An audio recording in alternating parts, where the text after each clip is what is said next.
So, hello and welcome to the Tapas and Pretzels show, or the podcast, or Tim and David, as other people would say.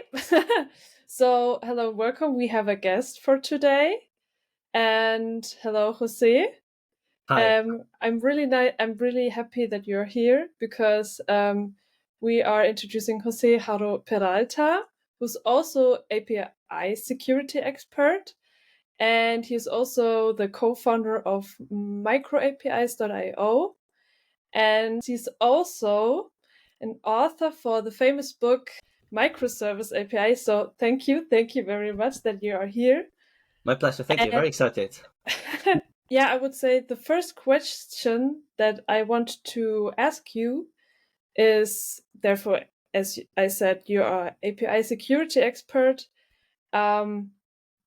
What threats and risks are associated with APIs, and why should companies actually care about API security? So maybe you can answer my question. Yeah, so it's a very big question actually, right? But I think the main reason, there are a few important reasons. One of them is because you're compromising your business if you don't protect your APIs. You're facing very hefty penalties if you have a data leak and your customers are affected. I think the most important reason is actually, I think we have a duty to protect our customers, our clients, and their data in our system. Well, they are trusting us to handle their data safely, and they are the ones who pay the consequences at the end of the day if we have a data breach or something similar, or if someone can take can impersonate them or take over their accounts or something like that. They really pay the consequences of that. So I think it's important for those reasons. It's the very basis of our business that we can be trustable. Our customers can trust us, and we are a reputable company. Those are some of the main reasons to take APS security seriously. Some of the most important risks are data breaches and people hijacking our business model. Maybe we can talk about that later. There are many different kinds of threats we can see in the API space. Absolutely, and I would take that point to even underline it, because I think Cloudflare just recently published that almost now 50% of the worldwide traffic in the internet is about APIs, and also I think it was Gartner that published 22 or 23 that almost all 50% of all the tech vectors on companies are nowadays based on APIs. So I think, just to make the focus here right now, the business is heavily relying on APIs. Most of the traffic is running by APIs, and also the criminal side basically has seen the value of the APIs and try to attack companies because most of the value chains are based on APIs. So this makes it a really, really crucial and important point to see API security and API security by design is what you have in your book, is basically most of the important principles when you start an API business or have an API strategy in mind, that you have think of security by day one. And 100%. Jose, maybe you can add something to that. Sure. So I think just the way we build applications these days, we tend to have APIs everywhere. It's the way we tend to build backends to connect with, with client applications like browser, mobile applications. They tend to connect through APIs.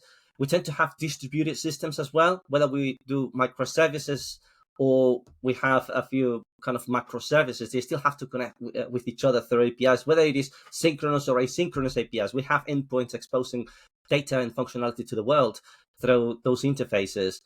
And so I think it's just the way we build APIs these days. We are very exposed through the way we build applications. We are very exposed through APIs, and we really have to think carefully how we protect those interfaces and how we design safe user flows.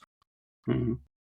Yeah, I agree with you too, that security by design is really key.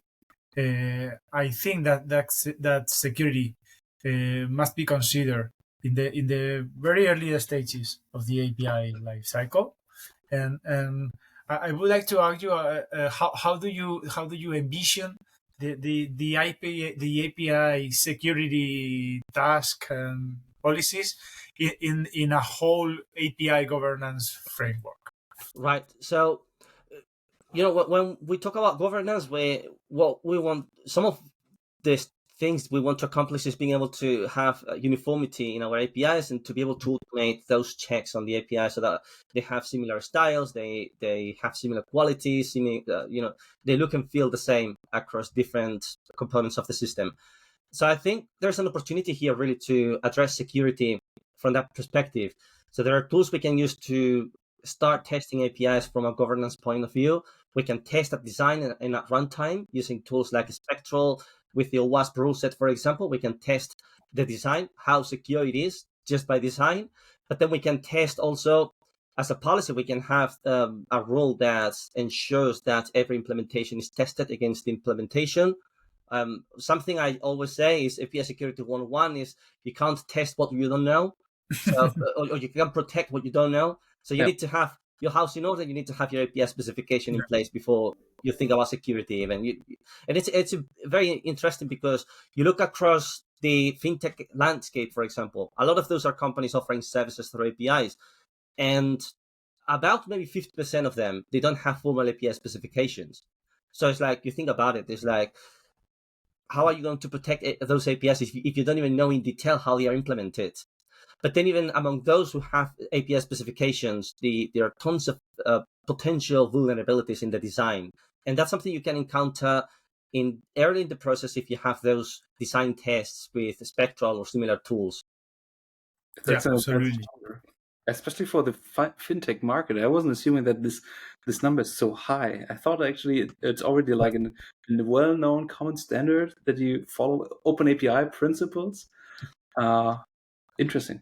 And it's not, and it's interesting also. Many of those API specifications don't even pass; they are not even correct API specifications. Yeah, it's true. So, if you take for example open banking APIs and you try to pass the spectral rule set about OWASP treats, you will fail. no, and it's a big problem because we are managing money. You can make payments. You can, it's a big problem to have in that space.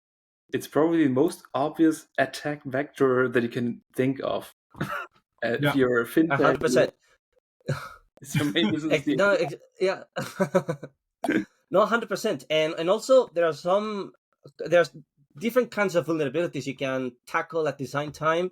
So the OWASP rule set is going to tell you only about the OWASP vulnerabilities, but there are more than those that you can see in a design. So something I encounter quite often is this idea of reusing as a resource representation in a reading endpoint. So in a reading endpoint, you're going to have server-side properties like the status of a payment, the date of the payment, the ID of the payment, and so on and so forth. But the same schema is often exposed through user input. So when you place a payment, when you update the payment, you have potentially the ability to manipulate some of those server-side properties.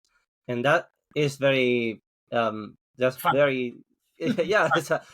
not good. It's really not good because you may be able to manipulate the state of the payment. And if you have a situation where you're using the API to do auditing on what payments you've done and you haven't, if you set all of those payments to done and you haven't really transferred any money across accounts, that could be a problem.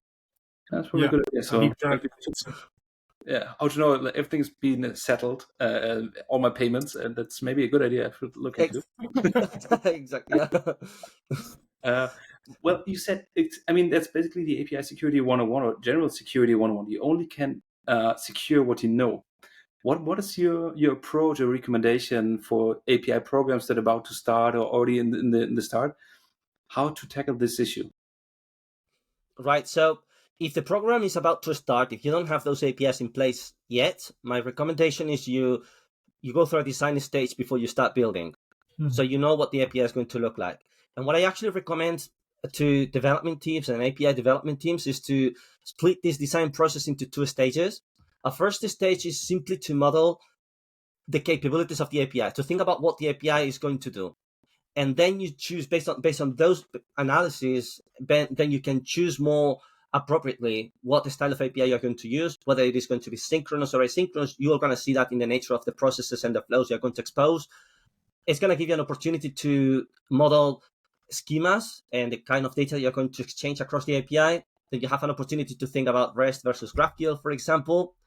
And then ideally you consolidate those ideas into some kind of formal design and a specification, something like OpenAPI, the schema definition language for GraphQL, or async API for asynchronous systems. And then ideally what you do is you build according to the spec. That spec obviously is already validated with those governance automation tools in place to test at design time and so on and so forth. And then you build according to that, and you use, for example, fuzzy testers to make sure the implementation really complies with the specification. Now, if you have an API already in place that doesn't have very good documentation, it's missing some features that are in the implementation, or the other way around, then I think a good way to approach this is to put in place a fuzzy tester, something like a schema thesis, for example, run those tests against the implementation, see how much it diverges from the specification, and then address those problems. And then you can drive changes from the design in later iterations. As I would like to ask Jose about his amazing book, and I would like to congratulate him because this great book. I think that this work, I don't know, it's written properly, yeah. Yeah. I think that this work is a reference test in the API world, and I would like you to ask Jose how do you decide to write it? It's really great. Right. So something about how you decide to write it and the process of writing it.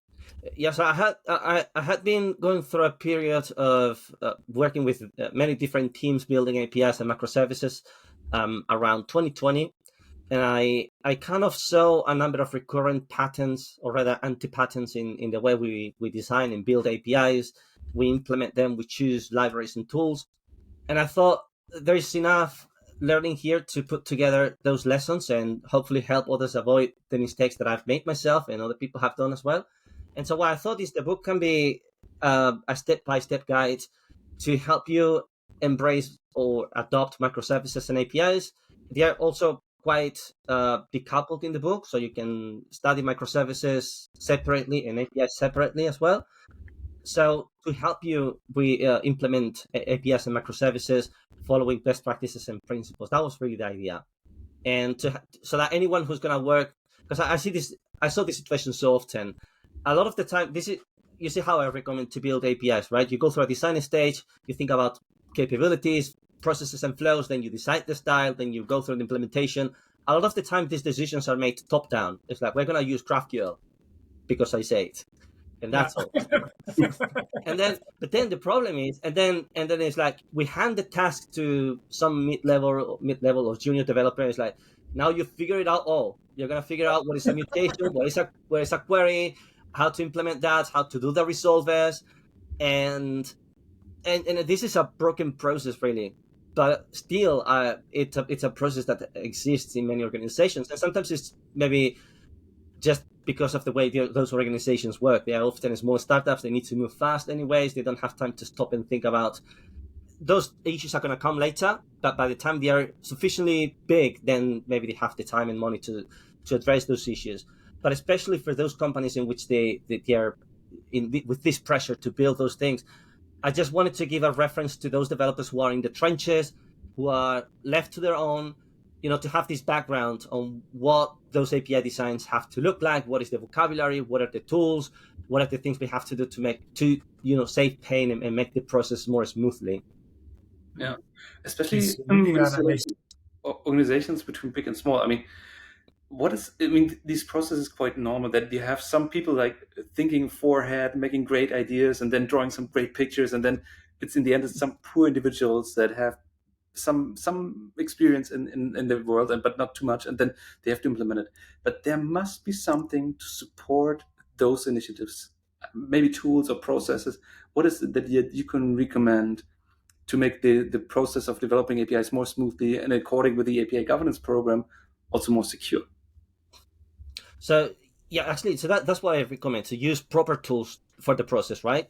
So API design security testers, like a Spectral with the OWASP rule set, something like that. There are some other tools, whichever you prefer, just get one and put it in place.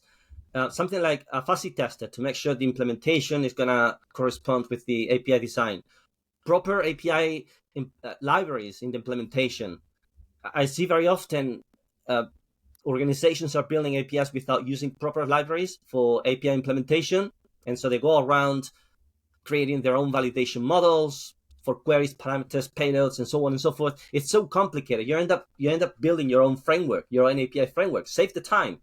You're gonna make mistakes as well. This open source libraries, they've been built. The built ones, they've been around for at least a few years. They are battle tested. They have a huge community of users. You can tap into all of that. Use standards, of course. What I see many times, I have this idea of an API maturity framework when it comes to the API design first. And so a lot of the time what we have is teams that are designing APIs with JSON examples. So there's a URL and there is a JSON example with that. Now, JSON example, it's okay, but it's not a full representation of a schema. It may not include some optional properties. It may not include some alternative representations of certain properties. So we use a proper standard like OpenAPI, schema definition language, or something like that. It may require some investment at the beginning in terms of learning, but you're going to save so much time, effort, and pain in the future. So that's a recommendation I would give to these organizations. Great word, by the way. Yeah, no, I really like that. Yeah, because then it's a problem once you are very advanced in the implementation stage. You don't have those proper tools in place. You don't even know what the API looks like. You have to document backwards. And I've seen this happening to some organizations. And it's so much time you have to invest at that point. It's so much pain as well. You have to look through all the code, find all the endpoints relevant for the API, the corresponding data models. I've had conversations with some organizations that are losing customers because they can't keep up with the changes in the code anymore. And customers can't trust the API. Yeah, that's why I always advise to use frameworks, to relay in frameworks, not only at the implementation level but also at the strategic level, because frameworks offers you a list of a checklist of points that have to be addressed, and so that you won't forget any of them. Yeah, exactly. Something that happens, I think, with it. Sorry, you wanted to go say something, Tim? No, go first. Totally fine. But so something I see often when it comes to APIs is, you talk to a lot of organizations and they have this idea. This idea is very widespread that APIs are very well understood technologies. We've been building APIs for years. So what is it there that is so complicated about APIs that needs any special treatment? And in a way, it's maybe true. We've been building APIs for many years, but that doesn't mean they are very well understood technologies. Especially, this is something that is evolving. It keeps changing, and especially the security threat profile is changing as well. And so I think they are not that well understood, and especially security is not very well understood. And that points to the fact that most of the attack vectors are coming through APIs these days, like we said. So I think what we need to understand is an API is a contract with the external world. So it's not something you can change. Once you've deployed an API and you have customers in place consuming those APIs, you can't just make quick changes to that. An API is actually something that encapsulates your system. You can change the internal implementations of the system. You can change the language, libraries, and frameworks, and so on. If the API doesn't change, consumers are unaffected. But if you change the API, you may break integrations with those clients. So I think that's why we need to spend more time designing those APIs, making sure they are as secure as possible from the design stage and trying to understand better how they work. Absolutely. And I think there's nothing more important than having a stable design for your data and the API design, because the API is made for decoupling, hiding complexity, because not every end user should know how your internal systems work and get all the complexity. You should design an API as a product, and the product should have a defined life cycle and should not change every 3 weeks. Is there something that you would like to share with us, since we are a video podcast? Is there something you would like to share with us? Maybe some highlights of the book, because I think you have written a reference book in the API world, and I think most people know it. And maybe you can just here's the book again. Maybe you can just flip through for us, maybe highlighting some one or the other chapter in the book, so that people that probably don't have the book right now should see something why they should get the book. Okay for you? Right. So I think I think actually different chapters cater to different audiences. So if you're working with REST APIs and you're not entirely clear yet how REST APIs should be designed and what are the reasons behind those design standards, there are two chapters on REST API design that I recommend to anyone who's working with REST APIs. If you want to consider GraphQL APIs, there are two chapters dedicated also to consuming and designing GraphQL APIs. There are corresponding chapters also for implementation. One of the chapters I recommend to everybody to read also is, I think it's chapter 7 about implementation patterns. It is quite a deep chapter. It goes through some of the most important implementation patterns like data transfer objects, repository pattern, ORMs, various approaches to software development that can help you a lot decoupling layers and also making the implementation more secure. Like one of the main vectors of attack is SQL injection. It happens if you're not, it happens for many reasons, but one of them is if you're not parameterizing your queries. At the end of the day, it depends on that.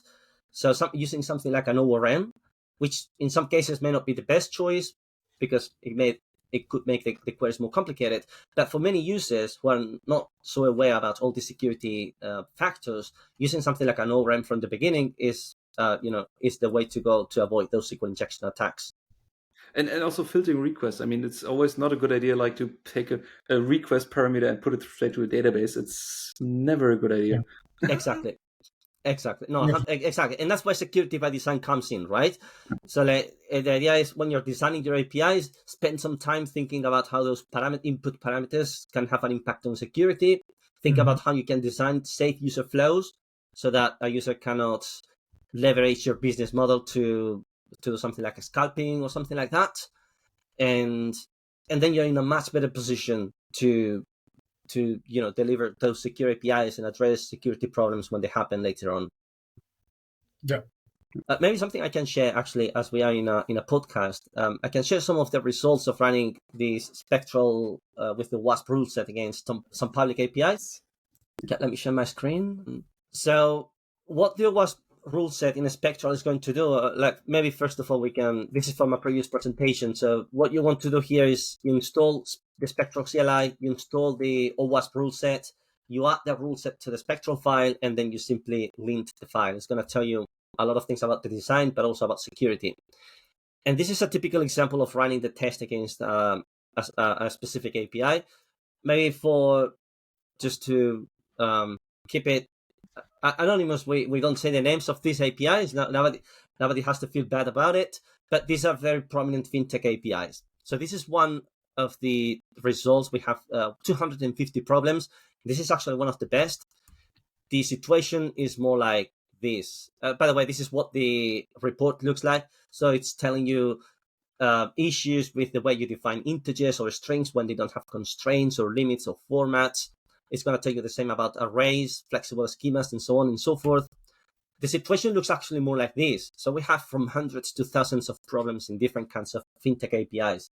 And like we said before, these are APIs of companies that are managing money. They allow you to make payments. They may allow you to apply for mortgages, for different types of accounts. And if you can hijack these processes in your benefit, that's a very serious problem for these organizations. Each and every error could be an attack vector. Yes. Yeah. Just thinking one API and multiply it with the number of fintechs in the world. Yeah, so it's something. That's a good thing. That's why we need to address security from the very beginning of the API life cycle to avoid this kind of thing. Because once the API is spread across the world. Exactly. Yeah, and so it's part of a project that I'm doing. Actually, I want to analyze as many fintech APIs as possible. There are thousands of them, and see what we find. And this is only part of the problem. And like I said, the OWASP rule set doesn't capture all the vulnerabilities we have at design time. There are many more that don't show up here. What I recommend to these companies is really run the test against your specs and start addressing those problems. I don't think you can, like I said, we have a duty to protect our customers and their data. I think it's a professional and moral duty. But also it's bad for your organization if you have those data leaks or abuse of the business model. Yeah, absolutely. Thank you, Jose. I think it was a really good overview about API security, what we need to implement, or what kind of, I would say, things we need to do, especially, the designing of an API. So thank you very much. If you want to go further, then read the book of him, Microservice API, and also follow him on LinkedIn. And yeah, so therefore, thank you that you were here. And Thank you. we are three also will see us the next time at the next podcast. And so, Thank you. see you next time. See you. Thank you so much for having me. It was a pleasure.